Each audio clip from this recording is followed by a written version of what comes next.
like to start by asking all of you to look either between your legs or in your hands, or perhaps sense what you have just consumed. And if we could also look back there, see what's on the rear table. It's a quantity of something that we commonly refer to as food. Whether you know it or not, food is the most important thing in your life, according to me. But you probably don't realize it. Recently, food has become man's ultimate conundrum. Eating has become such a routine, mundane part of life that the value in food has disappeared. It's vanished. No one cares. The glory of cooking has been reduced to chemically altered things. They don't even get the word food. They don't deserve it. They're just things. Food is more important than sex. Food is more important than sleep, than love, than beauty. In the next 20 minutes, I'm going to show you how food is the most valuable, necessary, and quintessential part of your life. Food. All right, we're going to start with a brief exercise in logic. This is similar to a quiz, but you don't get to choose. We're going to start with Brooklyn Decker, a stunning bombshell born in 1987, 2003 Model of the Year, 2010 Sports Illustrated Swimsuit Edition cover model. She's gorgeous. Followed by Marcus, some guy I found on the interweb. Marcus has stunning blue eyes, exquisite facial features, spiked hair, and beautiful ab definition, as well as a perfect bicep curl. Those are our first two options. And the third is barbecued short ribs. Marinated in barbecue sauce for over 2 hours, flavored with all-natural oregano, garlic, and sea salt, meticulously smoked on a charcoal grill, and then finished on a slow barbecue while covered in sweet and tangy homemade barbecue sauce. So my question to you is, what do you choose?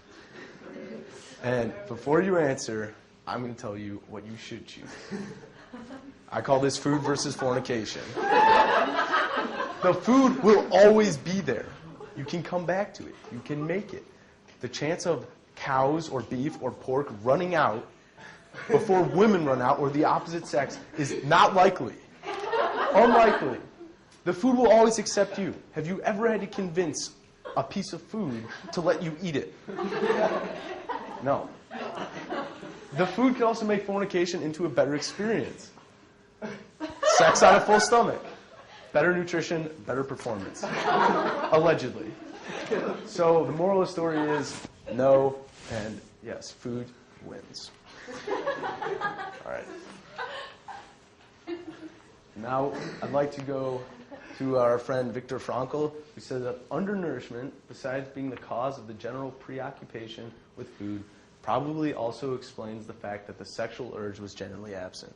So he's speaking from his time in the concentration camps. And the way I interpret this is, once again, food is more important than sex. These are important things. Now, we'll go to Freud, another German, and he says, as we see it, what decides the purpose of life is simply the program of the pleasure principle. And this is something I really struggled with when we talked about it in class, because I like doing things that I enjoy. I don't see anything wrong with that. Obviously, there's some problems with that and doing that exclusively. But food does some things that bring pleasure. It dissipates hunger. If you're hungry and you eat, you're no longer hungry. That makes people happy. Food tastes damn good. If you don't believe me, you got a problem.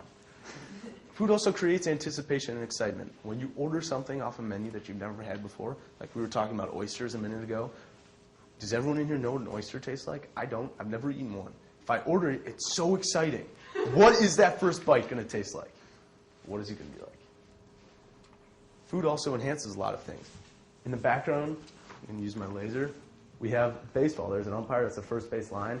But what's in the foreground, and therefore 4 times more important, is food. We have food. Also, another experience that you're probably familiar with is seeing a movie. How many people, by show of hands, when they go to see a movie, in some way eat during the movie? Or would you also agree that being hungry during a movie could detract from the movie experience? Perfect. All right. I'm glad you agree with me. So we see that hunger, taste, anticipation, excitement, baseball games, watching movies, and I'm sure lots of other things like TEDx events. Here's the problem. Food is underappreciated. Christmas dinner. It's a beautiful ham, I believe. Hanukkah dinner. These are potato pancakes. Also delicious. What do we have here? Easter candy. All these correspond to a holiday. Birthday party for Tay-Tay. Whoever that is. So, that's the moral of that story. Holiday celebrations are food, food, food. You can almost pick out any holiday and pick a food that directly correlates to that holiday. It's not a surprise. What is better than home cooking? Not much. Sometimes going out's good. But when you come home from college next year, as I assume that I will, I expect to eat some home cooking and enjoy that. So we have home cooking. Underappreciated. Another thing that's significantly underappreciated is the value of doing things while eating. The art of the business lunch. How much more better, that doesn't make sense, isn't it better to discuss something with someone over food? You get rid of the awkward moment. If they're silent, you put a piece of meat in your mouth and you chew and you can think. Coffee conference, that's what I call it. Get together in a public place, you have your coffee, everyone's happy, business goes on. Romantic dinners. Very cute. Moral of the story is that they're holding hands, and that's probably because they're eating food. That's social dining 101. All right. Food is also mind-altering. Some of you may be familiar with this substance if you're older than 21. It's called beer. This is a lot of it. There's also booze. A lot of it. And I call those mind-altering foods because they're still foods. You ingest them, and they do special things for you. Not necessarily good, like when you're driving. Also, interestingly enough, strawberries, asparagus, and oysters, as we were talking about, are aphrodisiacs. So they make you more interested in sex. But food comes before that. And along with that, we have caffeine, which helps people focus, makes people happier, less asleep, and that comes in the form of chocolate and coffee. And a lot of other things. Food is culture, and culture is food. Here we have a burrito. It's actually from McDonald's, but that's beside the point. Burritos are Spanish or Mexican cuisine. Hamburger, American. An Italian pizza. That is a French crepe. And those are noodles from a Southeast Asian land. And this is sushi from a Northeast Asian land. So we see from that every culture has its own food that it's defined by. And in addition to that, you can look at the food that a culture has, like the Aztecs had a lot of corn, so did the Mayans, right? Because corn was available, maize as they called it. So they ate a lot of corn products. So if you went from the food, you could infer a lot about the culture. So that's why food is culture and culture is food. People also travel worldwide for food to determine how a culture functions, what a culture is like based on their taste. Here we have National Geographic 500 food journeys of a lifetime. That is a lot of travel. Another great aspect of food is being able to prepare it. It's very exciting as these kids are learning to cook something and have someone else enjoy it. One of my great aunts used to cook us a holiday dinner, and she would not eat with us. She would stand in the corner and watch because she enjoyed the satisfaction of us being happy and full and tasting good food more than her eating herself. So one of my favorite parts, food is American. By way of eating, you support America. The United States of America has long prided itself on an ability to feed its citizens. The breadbasket of America, the breadbasket of the world. That's the way I look at it. Eating American-grown products, furthermore, supports American industry. You support farm implements that are used to create food. And then the people who put the gasoline in those are the person who makes all the different parts. And up and down the supply chain, by eating American food, you're helping the American economy. For example, we have American food, fried chicken.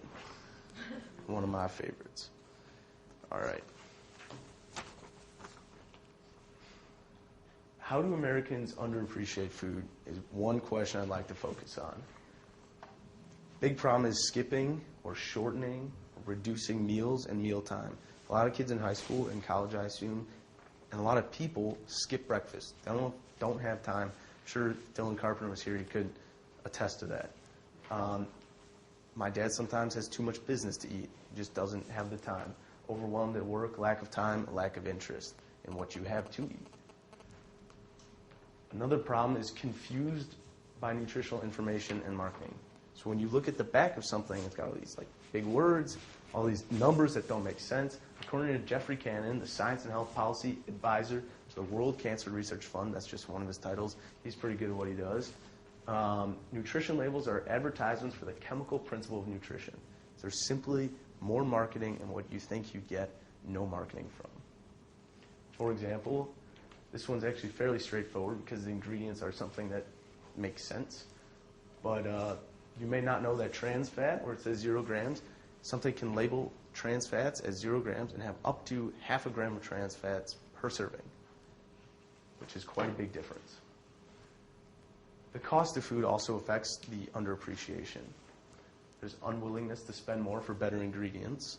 So you can spend less, get something that doesn't taste as good, that doesn't satisfy you as much. It's not as healthy. It's not as good for America. Also, there's unwillingness to put forth effort to cook from cheaper ingredients, including the idea of making bread yourself. People don't do that anymore. Flour is very cheap. So is yeast, considered the cost of buying a loaf of bread, especially something that's good looking. Now, in Michael Pollan's book, In Defense of Food, something that I've read from, ironically, Beyond the Pleasure Principle is the name of the chapter that I focused on. He talks a lot about the sheer abundance of food in the United States. When there's so much of something, it's harder to appreciate its value because it's always accessible. As we see behind us, there are tons of different types of food. Go into the cafeteria, there's food everywhere. Other places of the world, there's less food, it's more valuable. Food also has very strong religious roots.